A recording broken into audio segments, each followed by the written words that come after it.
where you see the passing of time, The crowds in St. Peter's Square are praying like mad for the Pope's light. where moments refuse to die, This is a momentous hour in world history. This is the invasion of Hitler's Europe. and where victory lives on. Plenty of girls are being kissed by plenty of boys they don't know, and they do not care. You can love it, hate it, embrace it, or turn away. Lennon was shot to death late last night outside his apartment building. But it is a past we all share. Come on out here and give me a salute. Big Navy salute. This is where yesterday has a home, where we wonder what it was like back then Go forward, knights, in safety. and not too long ago. His spirit must live on. It's where history has its place and where the past comes alive. The History Channel. They hum along on city streets, blast air horns deep underground. Join us as we ride a revolution in urban trains, past and present.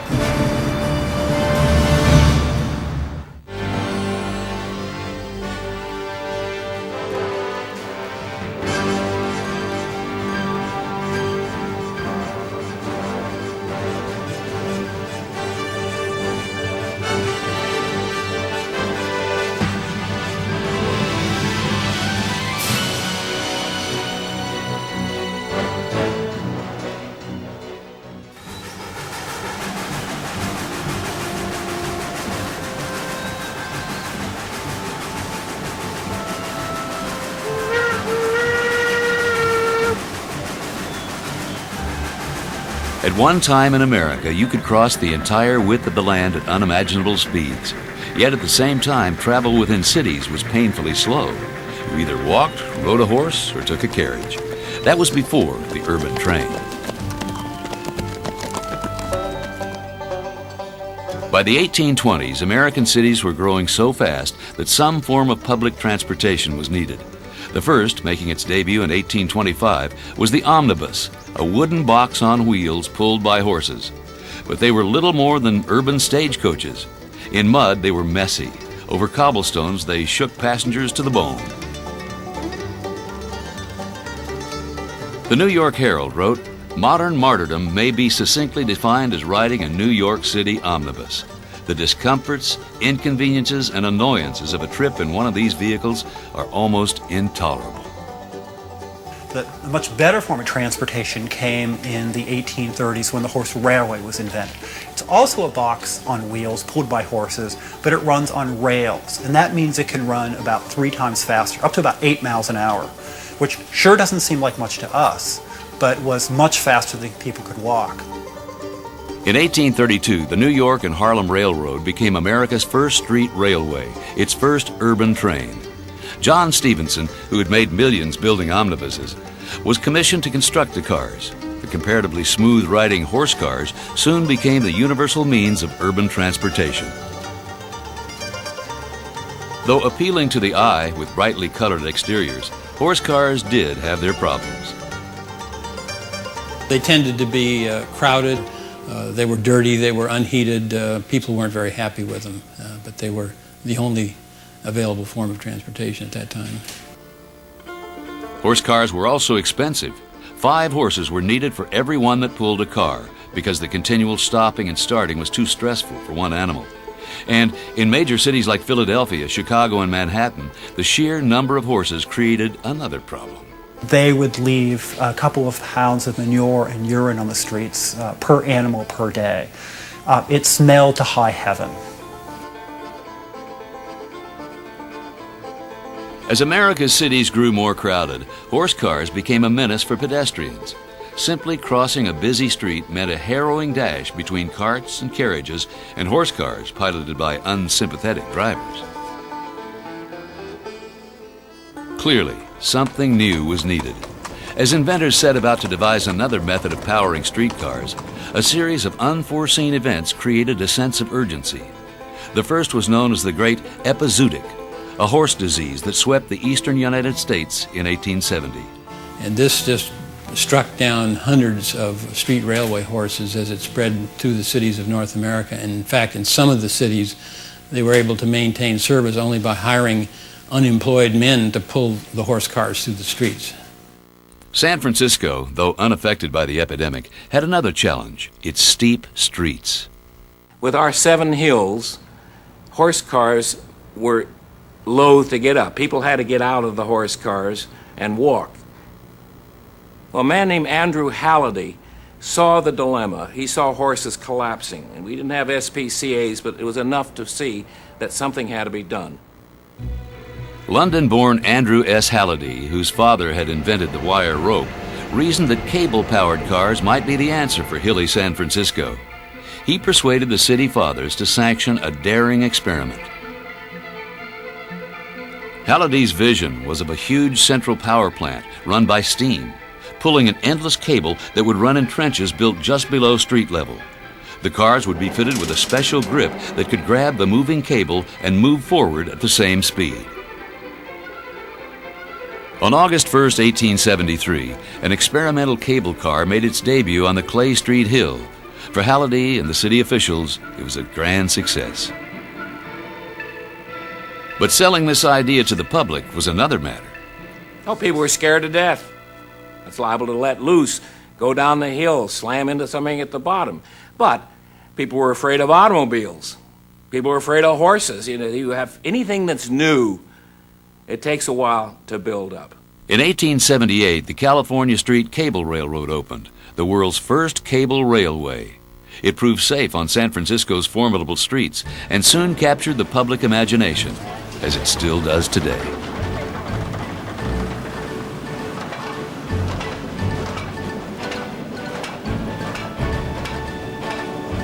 It is definitely a hallmark of San Francisco. I don't know of too many people that visit San Francisco without taking a ride on the cable car.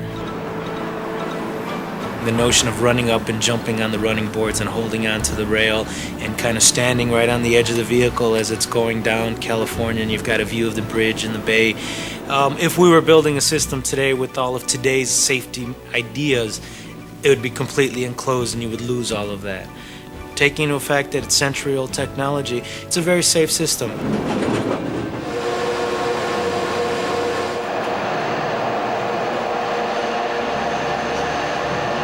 There's nothing like this left in the world that I know of. These cable cars here go around turns, go up and down hills, that sort of thing.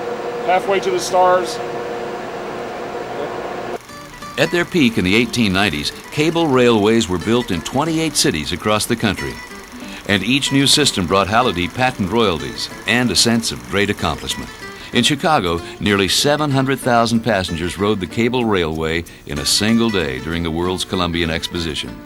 And in New York, millions more took cable-powered trolleys, even across the Brooklyn Bridge. Cable railways offered many advantages over horse cars. Their average speed, around 9 miles per hour, was almost twice as fast. They were clean and quiet. But they were expensive to build, at around $100,000 per mile, and to operate. 2 men were needed per car, a grip man up front and a brakeman in the rear. Cables could wear out in as little as 3 months, and a broken strand could spell disaster. A strand still can happen today. That is where a piece of cable comes loose and catches the mechanism and the whole system comes to a stop.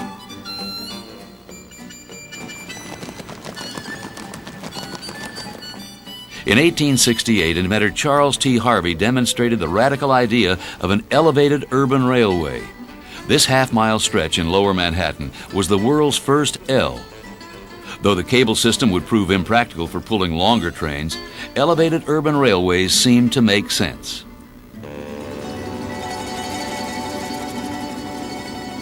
The fact of the matter is, the elevated lines, which were really going up and down the spine of Manhattan, were doing a good job, but they couldn't do enough. There was a great need for more mass transit. The L's employed steam-powered locomotives, great for the open country, but described as ever-active volcanoes in the city. And so cinders and dirt and ash fell from the L tracks all over people, catching fire. There were stories of people walking on the streets and a cinder would fall on them and their hat would catch on fire. a rare piece of the earliest motion picture news photography. Steam locomotives haul New York's elevated trains. Housewives in second-story dwellings enjoyed all the advantages of a steam bath. So there was need for some sort of better system, and that was, of course, the subway. Beginning nearly 40 years before New York's official subway was built, inventors and visionaries dreamed of underground transportation that would alleviate the city's gridlock. The most audacious of these was a frail-looking man named Alfred Ely Beach. Well, he was a Renaissance man. He was into everything. One of the things he did was run the Scientific American magazine, which was even then very popular. At Scientific American, Beach's own genius for inventing was fired by the large amounts of technical information that crossed his desk. His plan for ending Manhattan's traffic nightmare was revolutionary. Well, Beach's vision was to build the first real subway in New York, and it would be run pneumatically. The cars would go from station to station by air, by a blower. To build his air-powered subway, Beach raised over $300,000, including $70,000 from his own pocket. But there was a powerful obstacle to his dream, perhaps the most ruthless and cold-blooded politician New York had ever seen. William Marcy Boss Tweed had stolen millions from the city with contracts benefiting his own interests. He had successfully crushed an earlier subway proposal, knowing an underground would have eaten away his monthly kickbacks from Manhattan's omnibuses and elevated railways. But Beach had a plan, a daring and outrageous plan.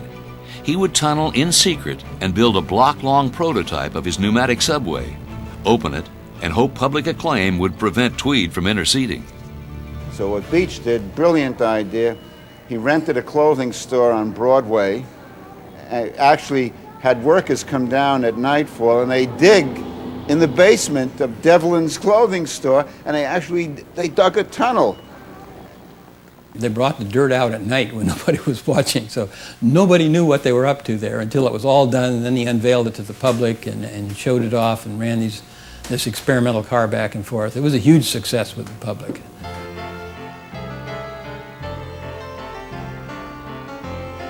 Beach's pneumatic subway, complete with chandeliers and fine upholstery, worked to a degree. What was practical for moving letters at the post office was impractical on a larger scale. It wasn't really practical like the current subway because you couldn't really blow cars up from downtown Manhattan up to Washington Heights. So there was a little problem with the blowers, but it proved that the subway could be built. The city fathers knew they needed an underground in Manhattan, but it would take an act of God, literally, to demonstrate how desperately they did.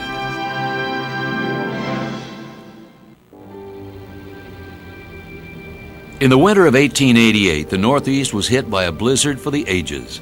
In New York City, it snowed 20 feet in one day. The city shut down. And what quickly became clear was that a modern city was so dependent on transportation that it couldn't afford to rely on horses and the elevators, and so there was a need for something better, for a subway.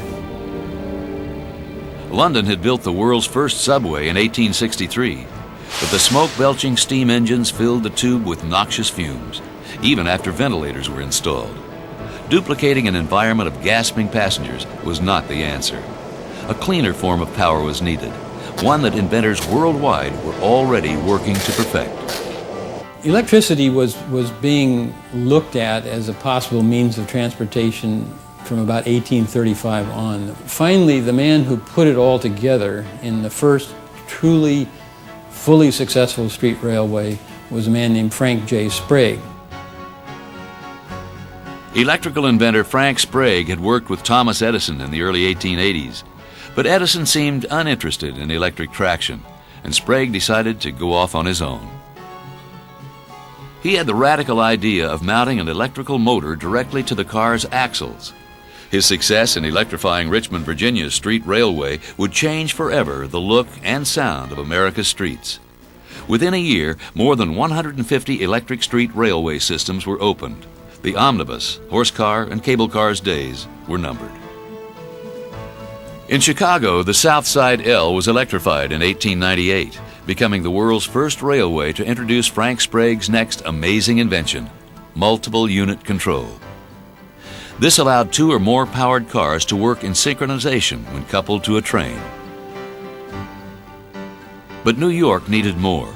With nearly 1 million people in a 2-square-mile section of Lower Manhattan, the densest population in the world, neither electric trolleys or the elevateds had relieved the horrendous congestion. Finally, after decades of political squabbling and seeing Boston open America's first subway in 1897, New York was ready to take the plunge. There were a lot of financiers who were electing to put money into the subway because it was seen as a losing venture. But in February of 1900, full of the optimism that a new century brings, a wealthy banker, August Belmont, agreed to finance the subway.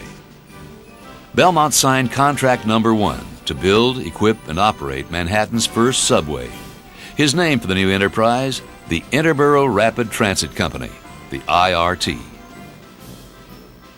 Hired as chief engineer was William Barclay Parsons, like Belmont, a member of New York's aristocracy and a brilliant engineer.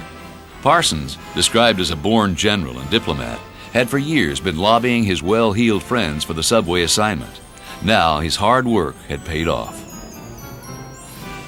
Parsons was a supremely confident man, and he was quite confident that he could take up the challenges, but it was a big job.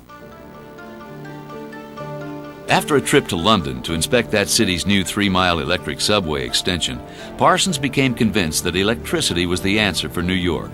That meant building the world's largest power plant on the Hudson River. But a more pressing problem was how to construct the underground tunnel. Unlike the ground under London, where deep tubes were bored by a tunneling shield through soft clay, Manhattan rested over solid rock. So Parsons decided on a method borrowed from the Budapest subway engineers, known as cut and cover. A trench is cut along the surface of the subway route, tracks are laid, steel girders placed to hold a roof, and then it's all covered over. It's hard to believe today, but the people who built the subway were afraid that people won't ride this newfangled contraption if they go way underground, a football field or so. So they think that if the subway's located close to the surface, people will be more likely to use it and it'll be more likely to be a success.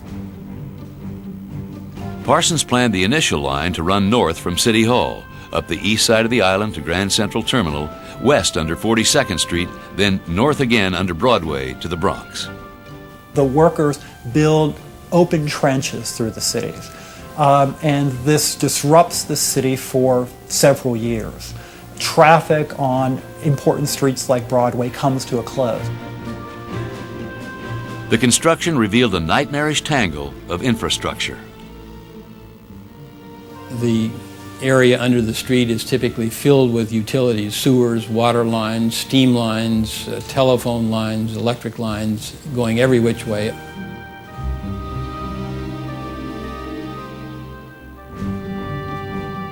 A largely immigrant workforce of Irish, Italians, and African Americans built the subway, rerouted the maze of water and power lines, and shored up building foundations. They worked from dawn to dusk for $2 to $3 a day. We forget the fact that people really had to build it, and also that many people lost their lives doing this.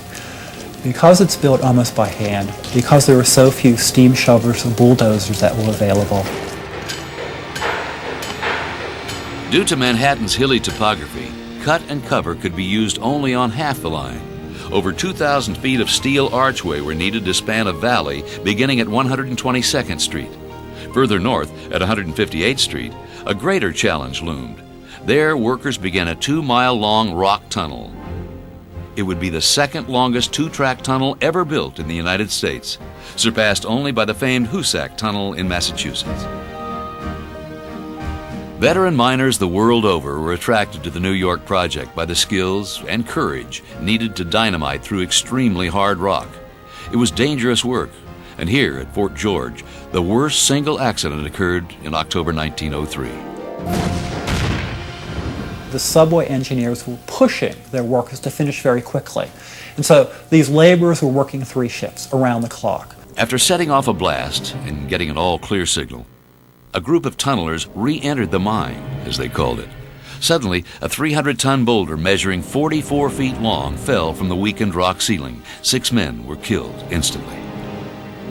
Take a look at Parsons' construction diary, and you see that he very calmly and coldly notes the deaths of these men and the delay to construction. Parsons is a fairly cold customer, and he's interested in getting on with the job no matter what. One major incident involved Parsons' close friend Ira Shaler. He was put in charge of building the tunnel near Grand Central Station. A powderman named Moses Epps lit a candle to warm his hands and accidentally ignited nearly 600 pounds of dynamite. In a panic, Epps safely escaped to warn others, to little avail. The blast caused one of the loudest explosions ever heard in New York City and rocked the Midtown area. Guests at the nearby Murray Hill Hotel were tossed about and injured by flying glass and plaster. 5 died. More than 180 were injured. Shaler was blamed for improperly storing the dynamite. The press called him the hoodoo contractor. Wanting to defend himself, Shaler took Parsons into the tunnel to inspect his work. Parsons pointed with his cane to a rock in the wall and said that it looked like it was loose. It looked like it was dangerous. Shaler disagreed. He got out from under the protective covering, walked to the rock, and it suddenly fell down and hit him. Shaler's neck was broken. He died 11 days later. Despite this, Parsons had no choice but to push ahead. Construction took 4 long years. Daily blasting blew out windows on Park Avenue. Businesses suffered, and residents complained about the noise, dust, and the workers' crude behavior. Finally, on October 27, 1904, the subway was ready to open. New York City would never be the same.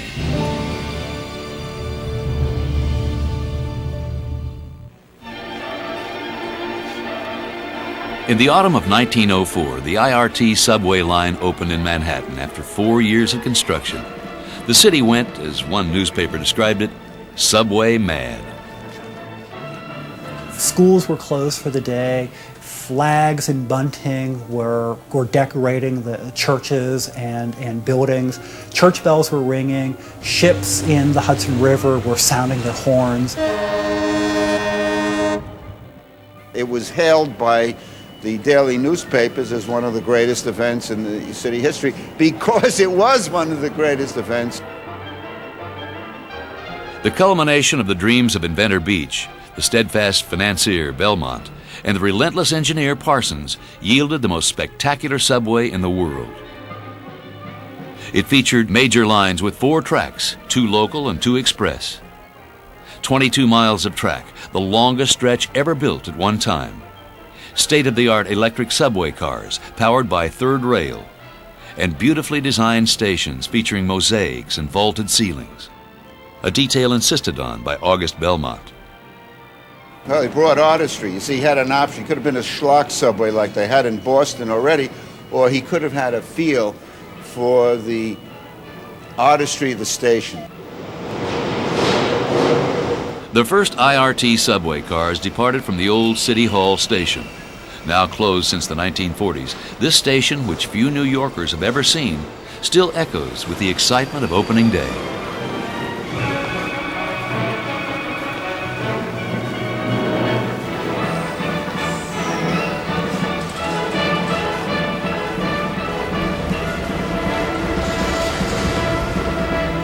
Mayor George McClellan, son of the famed Civil War general, took the controls of the first car, planning only a ceremonial exit from the station. But he was having so much fun that he decided to stay at the controller. The IRT dignitaries were standing right behind him. You don't want to tell the mayor of New York that you can't do something. After jostling guests with a speedy trip uptown, McClellan finally surrendered the controls and lit a cigar. That evening, police had to be called in to break up fistfights as excited New Yorkers broke through long lines to do the subway, as they called it. More than 100,000 people rode the IRT that first night. The celebratory atmosphere of opening night was only the beginning. The shiny new stations, beautiful IRT cars, and nickel fares were invitations to adventure.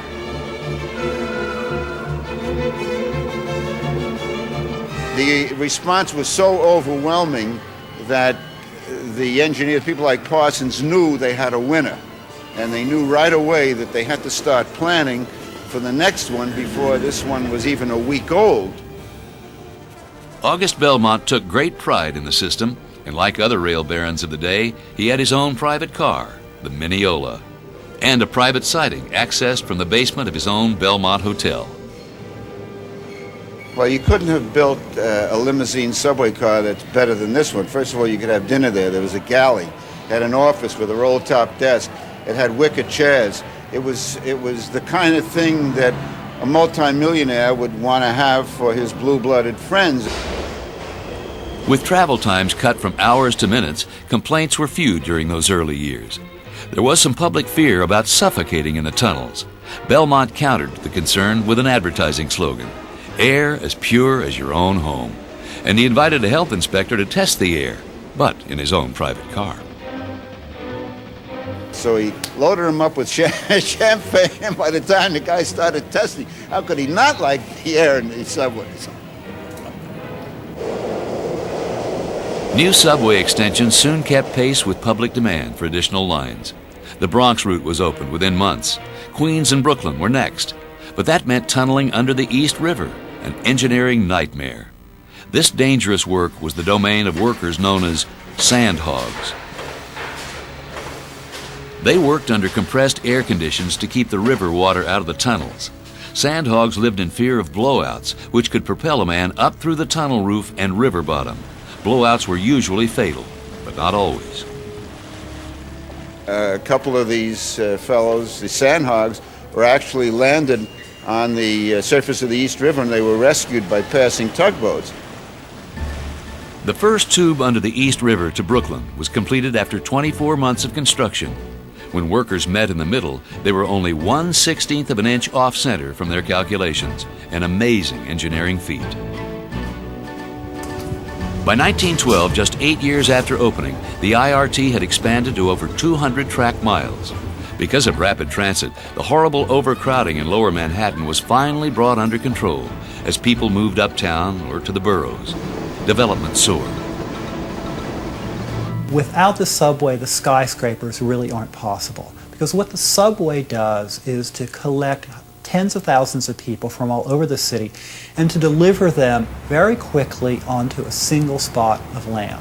Yankee Stadium is built in the 1920s, but it's built along the subway because it can take these large groups of people there. George M. Cohan writes a song, "Give my regards to Broadway, remember me to Herald Square. Tell all my friends at 42nd Street that I'll soon be there." And that's really about the subway, moving the theater district uptown from Herald Square to Broadway, to Times Square, where it is now. Coney Island, once accessible only to locals, burst at the seams during summers, thanks to the subway. As the system expanded, passenger accidents were inevitable.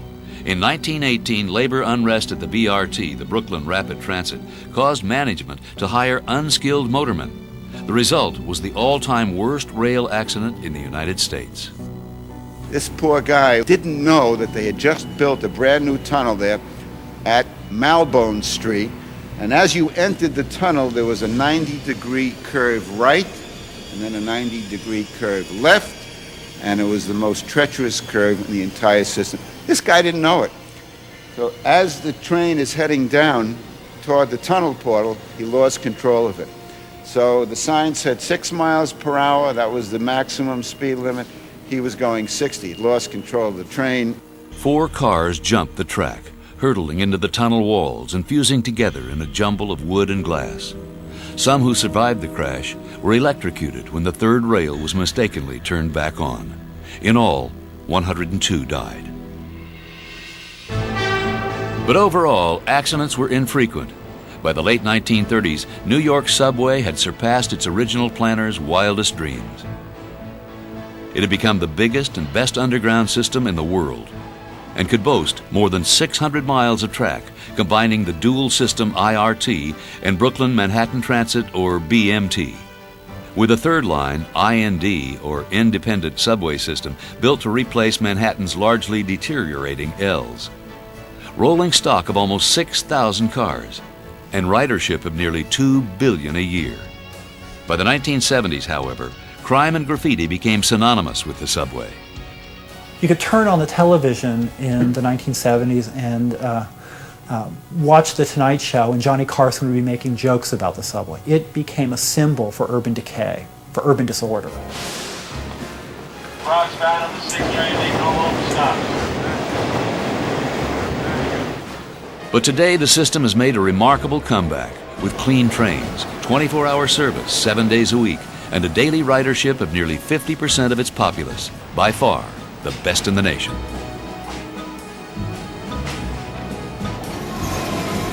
It's aged magnificently, and the proof is that we're standing here as a train is about to come in and it's still working. I mean, how much better can it be?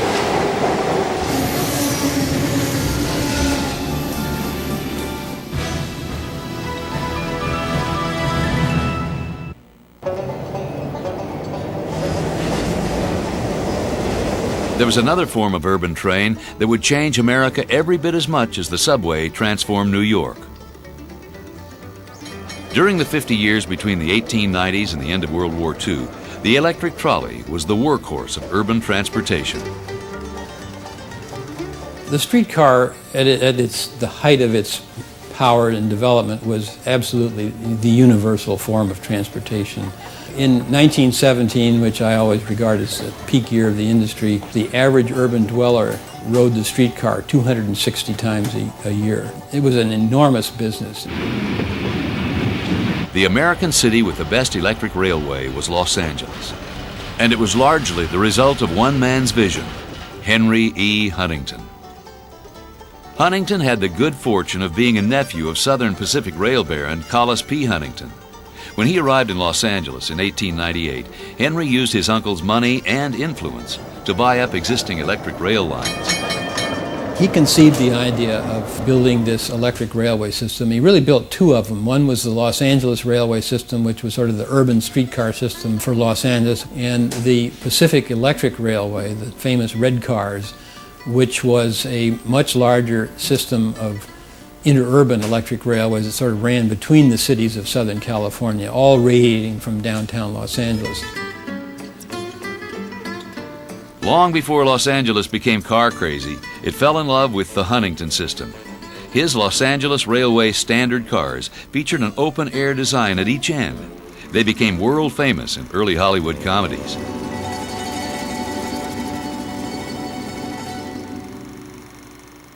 The interurban or intercity Pacific Electric's red cars enabled Angelenos to enjoy all of Southern California. They took them for longer commutes to work and on the weekends to play. I always think of the Rose Bowl when you ran a train every 2 minutes out to Pasadena on the Pasadena Short Line. Racetracks, Santa Anita, you had Santa Anita specials, went out on the Glendora line. You had beach trains, of course, in the PE. The popular all-day balloon route rolled right to the Pacific's edge, where a fish dinner was served. Henry Huntington built his system into the world's greatest electric railway empire. His trolleys moved people, delivered mail, and put out fires. You had even streetcar funeral cars. If you went to your funeral in a streetcar. Huntington was bought out in 1910 by his late uncle's giant railroad, the Southern Pacific. But by then, he had made two fortunes, one from trolleys and another in real estate. Huntington had the vision to buy huge tracts of land cheap, build a rail line to serve it, and then sell the land at huge profits. The Pacific Electric and Los Angeles railway systems, however, continued to grow and offer innovations. From the low-slung sow-belly cars that offered relief for women in tight hobble skirts to the mighty 1200 series. Built in the 1920s, these cars could reach 80 miles per hour. The Pacific Electric 1200 cars were the ultimate interurban vehicle. They were big, fast, wonderful cars. During their golden age, the trolleys of Los Angeles totaled over 1,600 trains per day, on over 1,100 miles of track, a figure few cities in the world could rival. Featured redesigned streetcars with wraparound glass windows, offered 100-mile trips along the coastline for only $1. But there were inherent flaws in the system that would eventually prove fatal. One mistake was that Los Angeles failed to go underground. Southern Pacific's E.H. Harriman had proposed a 4-track subway back in 1906, but the short financial panic of 1907 ended those plans. The Pacific Electric also failed to keep pace with the growth of the suburbs, like the San Fernando Valley. It wasn't doomed to failure. It failed because we began to look on anything on rails as old-fashioned. The PE was killed by the automobile, plus the fact, even though a rail car will last for 50 years, it still has to be maintained and it still has to be upgraded. You have to paint the interior so you have to stay with the times, and they didn't stay with the times. Even before World War II, trolley lines were being purchased and converted to bus lines by a company called National City Lines, a holding company for General Motors, Standard Oil of California, and Firestone Tire and Rubber. Some say that these companies were responsible for the demise of the Los Angeles streetcar. In fact, the system was beginning to lose money despite the introduction of sleek, modern-looking cars called the PCCs. They couldn't earn enough money to pay all their costs and to provide the capital to replace and rebuild, so that they went out of business for that reason. The tire companies and the oil companies may have helped them along in a few places, but the end result would have been the same in any case. The great distances needed to travel in and around Los Angeles and the easier access by road made the automobile a much more attractive method of transportation. As a result, the California car culture exploded. It was an attitude thing, and even today you have an attitude that only the poor, the lame, the elderly can ride public transit, which is not true. New York's a perfect example where you have the highest percentage of use of public transit in the United States because it's efficient. The subway system operates very well. In March of 1963, the last of the big PCCs rolled into their car barns. The Los Angeles trolley was dead. One TV newsman, Riley, observed, "It was a natural move for the city to make, considering the streetcars were faster, smoother, quieter, and did not produce as much smog." But California would once again produce a world-class urban rail system. A revolution was coming from up the coast in San Francisco.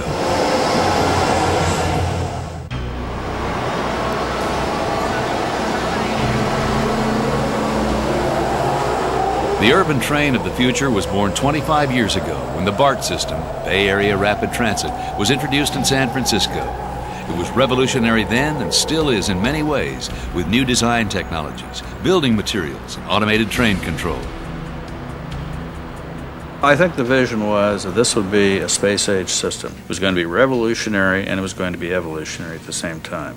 The revolutionary part would be how you could adapt space-age technology, aerospace technology, to a ground transportation system like BART. In San Francisco, like Los Angeles, the old electric streetcar line called the Key System had been purchased and converted to bus lines. But in the early 1960s, traffic and congestion reached a near-crisis stage. And after decades of talk of a Trans-Bay Tube linking San Francisco and the East Bay, it was time for a bold move.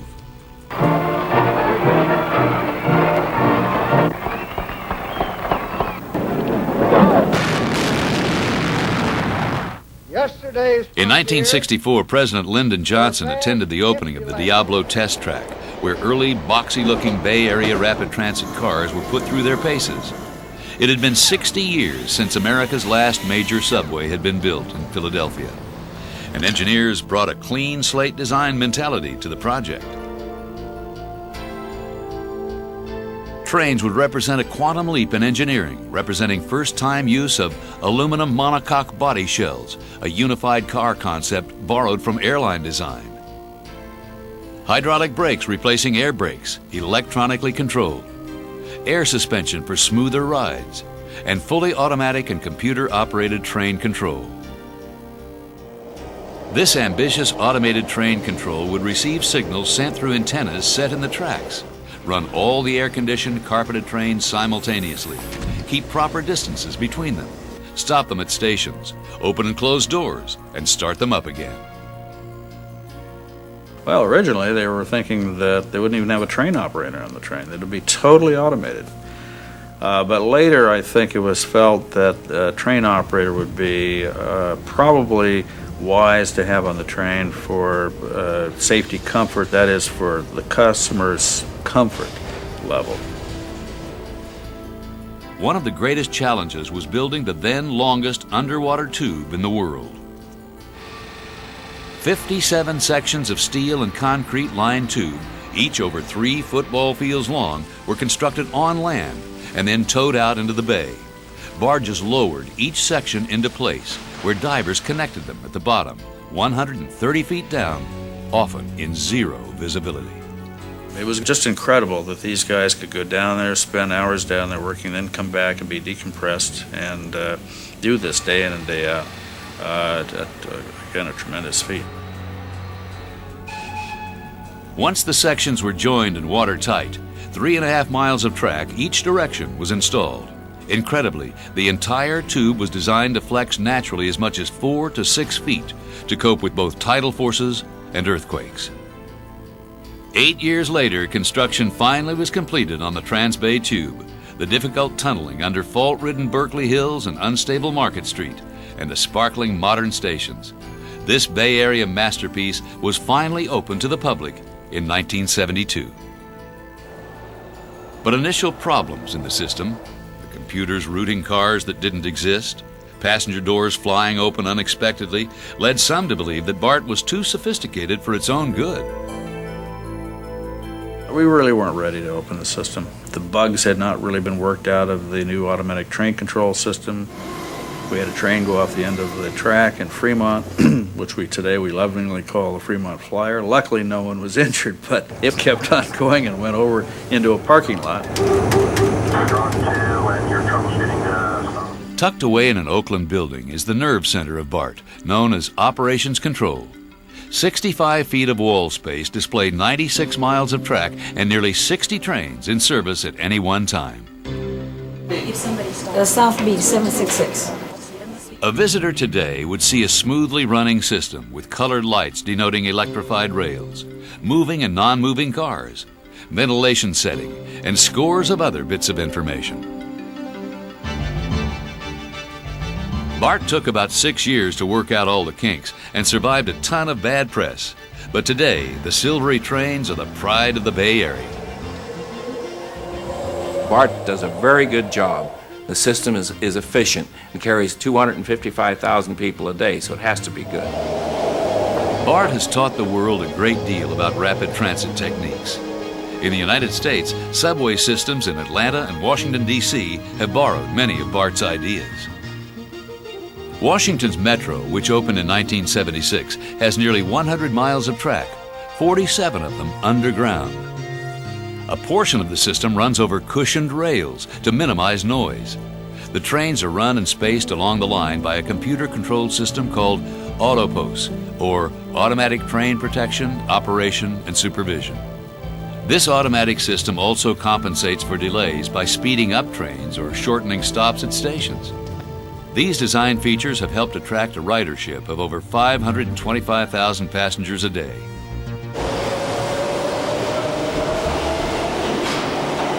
The newest subway system in the country is the Red Line in Los Angeles.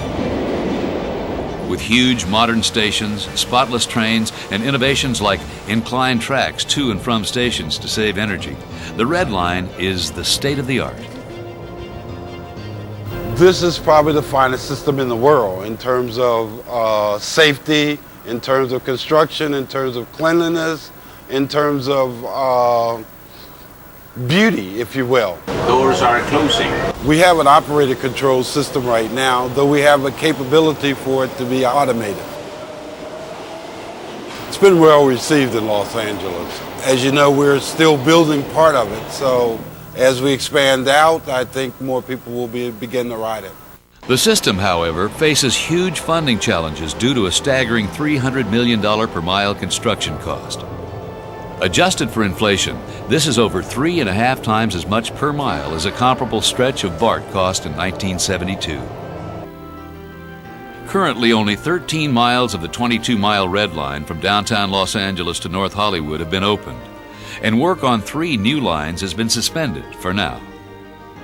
The costs of building it are the highest of building any subway that's ever been built in the world. But I think the subway, even as it's now going to be completed from downtown Los Angeles to North Hollywood, will prove to be one of the most successful subways anywhere, simply because of the enormous market for transportation that it will serve. And I think once that's realized, the extensions that now seem in doubt will eventually be built, but it will take a long time and it will be very, very difficult to do. It is encouraging that Los Angeles is finding success with the now popular descendants of streetcars, light rail systems. The Blue Line to Long Beach runs over a familiar route. The interesting thing about it is that almost foot for foot, it follows exactly the same alignment that the old Pacific Electric Railway used. It basically was put back in the place of the line that had been discontinued and torn up. New light rail systems have supplied a high grade of transit service in over a dozen cities in North America, including San Francisco. There, one can see over 100 years of technology on display. Cable cars, subway cars, even beautifully restored PCC streetcars, working together in harmony. The lesson here is that the future of urban trains may partly lie in their glorious achievements of the past, a time when the determined sound of steel wheels on steel rails was a daily part of life.